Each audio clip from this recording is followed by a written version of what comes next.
Assalamualaikum warahmatullahi wabarakatuh. Bertemu kembali dengan saya Armansyah. Pada kali ini kita akan melakukan tutorial atau pembelajaran tentang penggunaan rumus if pada Microsoft Excel. Excel yang saya gunakan adalah versi 2017, tetapi Anda bisa menggunakan versi berapa saja dari Microsoft Excel. Sama saja cara penggunaannya, cara pengaktifan rumus-rumusnya. Nah, dalam kasus kali ini kita akan mencari nilai rata-rata. Jadi di sini ada sebuah tabel nilai di mana tersedia ada 4 mata pelajaran. Ya, kita ambil contoh di sini adalah Word, Excel, PowerPoint, dan Access dengan masing-masing nilai ujian untuk siswa A, B, C, D, dan seterusnya. Word-nya sekian, Excel-nya sekian, PowerPoint-nya sekian, Access-nya sekian. Yang akan kita cari di sini adalah nilai rata-rata. Nilai rata-rata, kemudian juga nilai huruf, predikat nilai, dan keterangan. Nah, saya sudah siapkan di bagian bawah sekali untuk petunjuk pengisian. Nilai rata-rata ya, diperoleh dari penjumlahan nilai ujian dibagi dengan jumlah mata pelajaran. Jadi, rata-rata diperoleh dari penjumlahan nilai ujian dibagi dengan jumlah mata pelajaran. Jadi masing-masing misalnya kita ambil contoh untuk mencari nilai rata-rata pada siswa yang bernama Clark. Di sini Word-nya ditambah dengan Excel, ditambah dengan nilai PowerPoint, ditambah dengan nilai Access, kemudian dibagi dengan jumlah mata pelajaran, yaitu 1, 2, 3, 4. Ada 4. Nah, untuk mencari rata-rata dengan menggunakan rumus yang ada di Excel, kita bisa mulai mengaktifkan sama dengan, kemudian kita pergi ke sudut kiri atas pada layar. Di sini ada average, ada HLOOKUP, ada sum, ada VLOOKUP, if, dan seterusnya dan sebagainya. Untuk mencari rata-rata di Excel kita sudah disediakan fungsi yang namanya average. Kita bisa klik average, nanti akan muncul pop-up, ya, pop-up function argument, ada number one dan seterusnya. Nah, pada number one ini kita klik dan blok nilai yang pada baris pertama, yaitu pada nilainya si Clark dari Word, Excel, PowerPoint, dan Access. Oke. Setelah kita blok, jadi di sini akan ada D6 sampai G6. Ini adalah nama selnya. Jadi untuk selnya Word punya si Clark itu ada pada posisi D6. Untuk nilai Excel pada Clark itu di E6 dan seterusnya sampai kepada nilai Access ada di G6. Kalau sudah, kita bisa tinggal langsung klik tombol OK. Maka tada, hasil dari nilai rata-rata untuk Clark muncul. Nah, kita tidak usah payah-payah lagi untuk melakukan langkah yang sama untuk mencari nilai rata-rata pada Ken, Louis, Mary Jane, Peter, Parker, Lana Lang, dan sebagainya. Cukup kita tarik pada sudut kanan bawah ini. Ini ada tanda plus kalau kita begini kan, tarik saja sampai kepada baris yang terakhir dari siswa yang kita inginkan. Secara otomatis Excel akan melakukan pengulangan ya, terhadap rumus tadi dengan disesuaikan dengan sel yang dituju. Jadi untuk Ken di sini ada rata-ratanya 69,25, Louis 55, Mary Jane 86, Peter 84, dan seterusnya. Ini semua otomatis average ya. Nah, kita sudah mendapatkan nilai rata-rata untuk masing-masing siswa berdasarkan dari hasil ujian mereka. Sekarang kita akan mencari nilai huruf. Nilai huruf tadi ada ketentuan. Jika rata-rata lebih kecil dari 55, maka nilai hurufnya E. Jika rata-rata lebih kecil sama dengan 65, maka nilai hurufnya D. Jika rata-rata lebih kecil sama dengan 75, maka nilai hurufnya C. Jika rata-rata lebih kecil sama dengan 85, maka nilai hurufnya B. Selain daripada ini, selain daripada 55, 65, 75, 85, maka dia harusnya A. Oke. Baik, berarti yang akan kita cari di nilai huruf ini berdasarkan nilai rata-rata yang tadi sudah kita cari. Ya. Jadi, tidak mungkin kita bisa mendapatkan nilai huruf bila nilai rata-rata belum didapatkan. Oleh karena itu, maka pengerjaan dari soal ini harus sistemis, ya, harus sistemik. Artinya harus berurutan. Nah, baik. Sekarang kita sama seperti tadi, kita aktifkan sama dengan. Kemudian di sini ada jika. Ya, ketentuannya jika rata-rata, berarti kita harus mengaktifkan fungsi if, ya. Di sini kita ambil lagi fungsi if. Oke. Sama seperti saat kita mencari rata-rata, maka akan muncul pop-up function argument. Di sini ditampilkan logical test, value if true, value if false. Oke. Sekarang kita lihat, kita ulangi lagi. Jika rata-rata lebih kecil dari 55, maka nilai hurufnya E.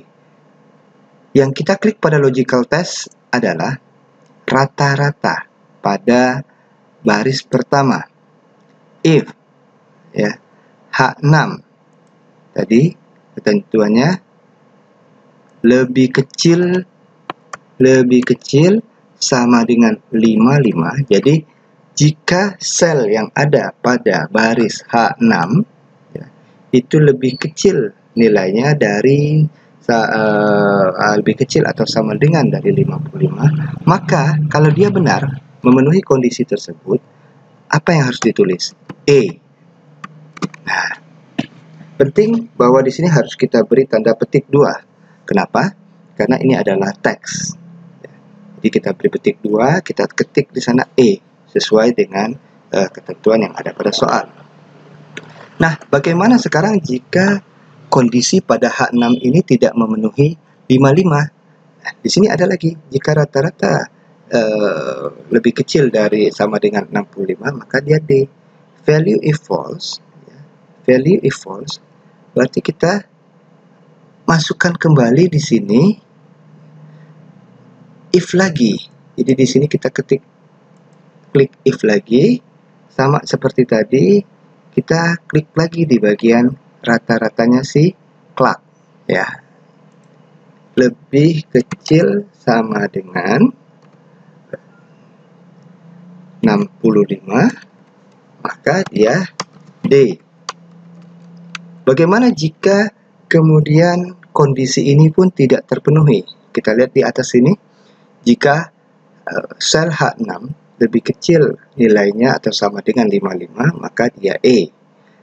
Jika sel H6 nilainya lebih kecil sama dengan 65, maka nilai hurufnya D. Dan jika rata-rata pada sel H6 lebih kecil dari 75, berarti di sini kita if lagi, ya. Jadi pada kolom ini, di sini kita aktifkan kembali fungsi if. If sama seperti tadi, kita lakukan pengulangan. Berarti sekarang isinya kalau di sini sudah 55, sudah 65, berarti di sini lebih kecil sama dengan 75. Maka apa yang harus diisi adalah C. Kemudian di sini masih adakah? Masih. Ini ada 4 if.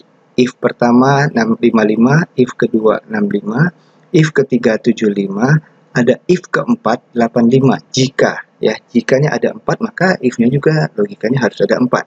Jadi 1, kita hitung di yang bagian ini 1, 2, 3. Nah, kita baru 3, berarti harus satu lagi kita masukkan fungsi if, ya. Jadi di sini if, ya. Kita balikkan kembali seperti tadi. Terus apa sekarang isinya? Lebih kecil sama dengan 85, maka dia B. Nah, benar ya? Kita lihat kembali yang di atas. Ini E, ini D, ini C, ini B. Nah, selain daripada itu, maka nilainya bernilai A. Ya. Value if false, dia bernilai A. Langsung saja, tidak usah ada lagi if, karena if-nya sudah selesai. Maka di sini kita langsung buat A. Nah, seperti itu. Ya. Oke, kalau sudah selesai, kita klik OK. Tada, hasilnya muncul. Untuk Clark, dia 75,25, nilai hurufnya B. Kita buktikan, nilai huruf 75,25 B. 75,25. Oke, jika rata-rata lebih kecil sama dengan 75, maka nilai hurufnya C. Nah, kenapa dia menjadi B? Karena dia 75,25. Ada 0,25, berarti dia lebih besar dari 75. Berarti dia B. Ya, kita turunkan seperti tadi ke bawah, maka kita akan peroleh nilai hurufnya B, C, E. Ada E, 55. Benarkah? Kalau rata-ratanya 55 maka dia E. 55 maka dia E. Jika rata-rata lebih kecil sama dengan 55 maka dia E. Betul ya? Nah, yang di sini kita lihat saja yang paling bawah. Ini 60. 60D, benarkah? Jika rata-rata lebih kecil sama dengan 65, nah, lebih kecil atau sama dengan 65 maka D. Ya betul, karena 60 lebih kecil dari 65 maka dia D. Demikian ya. Sekarang kita akan mencari predikat nilai. Predikat nilai di ketentuan soal, jika nilai hurufnya A, maka predikat nilainya baik sekali. Nah, jadi kita kembali menggunakan fungsi if. Jika nilai huruf A, berarti isi dari predikat nilai tergantung dari nilai huruf yang tadi kita cari. Pada soal ini, semua jawaban saling bergantung dari penyelesaian soal sebelumnya. Jadi kita mencari rata-rata, nilai rata-rata nanti akan dijadikan acuan untuk mencari nilai huruf, kemudian nilai huruf yang telah kita dapatkan akan menjadi acuan untuk mencari predikat nilai. Baik, kita langsung saja sama dengan, kemudian kita aktifkan kembali fungsi if. Ketentuan soal, jika nilai huruf A maka predikat nilainya baik sekali.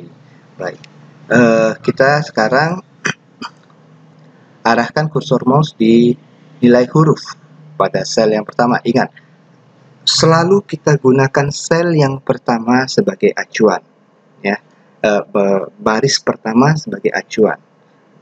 Jadi kita tidak menggunakan baris kedua, baris ketiga, dan seterusnya, tapi kita selalu menggunakan baris yang pertama. Di sini adalah pada sel I6. Jika, ya, logical testnya I6, jika I6 sama dengan A, apa yang terjadi? Maka di sini harus kita tulis baik sekali. Ya. Kalau dia A, maka dia baik sekali. Jika tidak, jika ternyata nilainya bukan A, maka apakah dia B? Berarti di sini kita aktifkan fungsi if lagi. If kita blok lagi sama dengan B, maka dia baik. Ya kan? Kita lihat baik. Apakah dia B? Kalau ternyata kondisinya kembali tidak terpenuhi, maka kita aktifkan kembali fungsi if. Karena di sini ada if-nya ada berapa? Jikanya 1, 2, 3, 4. Berarti harus ada 4 sama seperti sebelumnya. Ini kita sudah mengaktifkan 1, 2, 3. Oke. Satu lagi, ini B, I6 sama dengan C. Kalau dia C apa ketentuannya? Cukup. Maka cukup. Ingat, kita selalu menggunakan tanda petik 2 untuk menuliskan huruf atau teks, ya. Karena teks tidak akan dipergunakan untuk operasional perhitungan. Baik, apakah A? Kalau dia A, dia baik sekali. Tapi jika dia bukan A, apakah dia B, bernilai B? Kalau dia benar bernilai B, maka dia baik. Tetapi apakah bagaimana jika ternyata dia bukan A, bukan B? Maka kita tanya lagi, apakah nilai hurufnya C? Kalau benar, maka dia memiliki predikat nilai cukup. Tapi sekarang, apakah dia bernilai huruf D? Berarti masih ada satu kali if lagi. Di sini kita aktifkan kembali fungsi if. Yang terakhir, B ya, sama dengan apa? D. Kalau dia D, maka kurang. Nah, di sini kita ketik kurang. Selanjutnya, A sudah, B sudah, C sudah, D sudah. 4 pengkondisian utama yang menggunakan pengandaian, yang menggunakan if sudah kita buat. Tinggal satu lagi, lain-lain selain daripada A, B, C, D, maka dia dinyatakan gagal. Langsung saja di value if false kita ketikkan gagal. Sekarang klik OK. Kita akan lihat hasilnya. Kalau dia B tadi baik, kita turunkan ke bawah. Nah, kalau C cukup, E gagal. Benar nggak? E gagal. Betul. Selain daripada A, B, C, D, maka dia gagal. E kan? E gagal. A baik sekali. B baik. A baik sekali. C cukup. D kurang. E gagal. Nah, kita sudah menyelesaikan 3 soal. Mencari nilai rata-rata, mencari nilai huruf, dan predikat nilai. Sekarang untuk yang terakhir, keterangan. Keterangan itu diperoleh ketentuannya jika rata-rata lebih kecil sama dengan 55, maka tidak lulus. Selain daripada itu lulus. Jadi di sini hanya ada satu pengkondisian, ya. Satu if. Jika rata-rata lebih kecil atau sama dengan 55, maka tidak lulus. Selain daripada nilai 55 ini, berapapun angkanya dia harus lulus. Oke. Berarti hanya satu pengkondisian. Kita kembali lagi di sini, kita aktifkan sama seperti sebelumnya, kita gunakan rumus if. Rumus if di sini yang ketentuan berarti kembali kepada rata-rata. Jadi untuk mendapatkan keterangan, kita kembali mengakses nilai rata-rata. Jika rata-rata lebih kecil sama dengan 55, maka value if true, dia dinyatakan tidak lulus. Tidak lulus. Tapi selain daripada itu, value if false, maka dia dinyatakan lulus. Sudah, kita tidak perlu memasukkan lagi if berikutnya karena memang pengkondisiannya hanya ada 2, lulus dan tidak lulus. Kemudian kita klik tombol OK. Didapatlah keterangan bahwa si Clark dengan nilai rata-rata 75,25, nilai hurufnya B, predikat nilainya B, baik, maka keterangannya lulus. Betul ya? Tadi kan kita berdasarkan ketentuan soal hanya bila dia di bawah atau sama dengan 55. Kita lihat di sini si Gatot. Gatot 54,75 dan dia E, maka tidak lulus. Sementara si Robin, dia nilainya 65, D, memang dia memiliki predikat nilai kurang, tetapi dia lulus. Sebab apa? Sebab ketentuan yang ada pada soal hanya bila jika rata-ratanya lebih kecil sama dengan 55, maka dia tidak lulus. Oke, baik. Jadi demikian tadi pemaparan atau tutorial penggunaan rumus if di dalam Microsoft Excel untuk mencari nilai rata-rata, nilai huruf, predikat nilai, dan keterangan dengan contoh kasus nilai ujian. Ya. Nama-nama yang ada di sini hanyalah kebetulan saja, ya. Saya terus ngajak gunakan nama-nama yang ada pada film-film fiksi. nilainya juga demikian. Semoga apa yang tadi telah disampaikan bermanfaat bagi Anda semua. Terima kasih atas perhatian Anda. Saya Armansyah. Sampai jumpa pada tutorial selanjutnya. Assalamualaikum warahmatullahi wabarakatuh.